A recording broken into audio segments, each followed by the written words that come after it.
Another question we've got here says, how many hours would you generally spend on revision per week leading up to exams? And I'm sure that we'll all give quite different answers to this. I don't know, it depends how hard you work, how much effort you put in when you are working. I can't really give you a strict number. There's an odd distinction in that question between how many hours I did spend on revision per week and how many hours I should have done.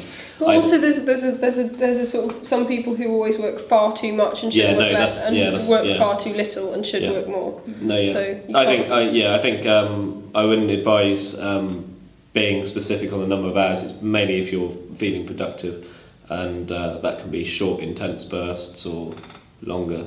No, one other thing I do say is find quite useful is if you have I know this is quite good for history, and I'm not sure about science, but there's lots of popular science podcasts, there's lots of popular history podcasts, stuff like that, that are free. And if you just get one that you sort of quite like I found one called Rex Factor, which is quite useful, and it's quite fun. So I just put that on in the background, when I'm sort of making tea or something, and it's just sort of funny and relaxing, but also just sort of helps cement some of the basics in your head. Yeah, there is definitely coming up to doing exams at the end of uni, but I think it happens in any sort of exams. There's kind of an unspoken assumption that revision must inherently be horrible or be a difficult thing or be tiring and that sort of stuff, but it really doesn't have to be.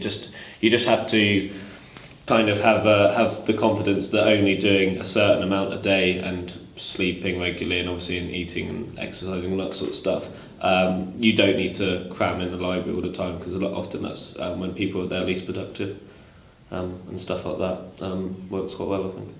So someone asked, how valuable do you think the tutorials are with relevance to your advancement in your course?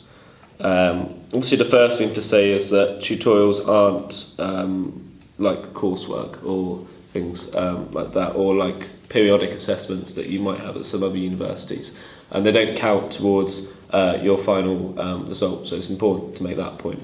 But the tutorials for any subject really are meant to be a discussion about the subject matter that clarifies what you've been doing in your own time.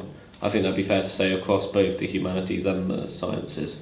So it's an opportunity for the tutor on a weekly or more often basis to check that you've understood what you've been reading, and that you have a thorough understanding of the topic rather than just being able to put it down on paper, if that makes sense. I find them incredibly helpful. I really enjoy my tutorials because they're inherently interesting discussions. And lots of the tutors are brilliant. Yeah. Get some proper... Yeah, get some real characters. Real characters. Often for the history tutorials, often you bring the essay you've written in the week with you to the tutorial. Some tutors ask you to read them out and you comment on them, that sort of stuff. So it's an opportunity basically to provide feedback on the actual thing you've written in the week, but also feedback just generally on how you understand the topic.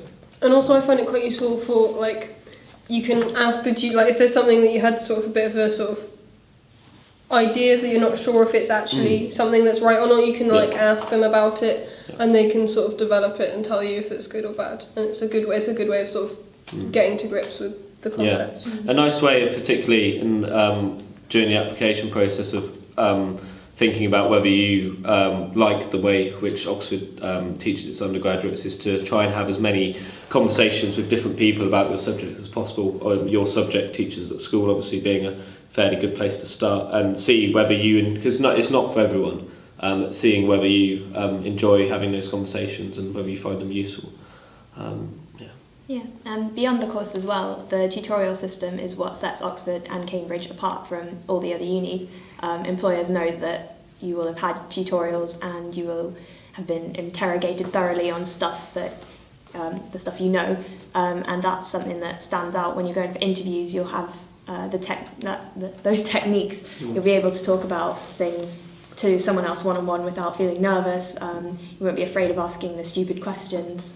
So it's really useful. Yeah, and that's something which can cut across different subjects. I did a tutorial on 18th century India, which whatever sort of jobs I apply for is very unlikely to come into it, come into the job application. But the idea of having taken a subject I knew next to nothing about a week before reading over it in a week and then be able to talk about it with an expert over an hour and a half, that is something quite special which employers are going to recognise, whatever degree you've been doing.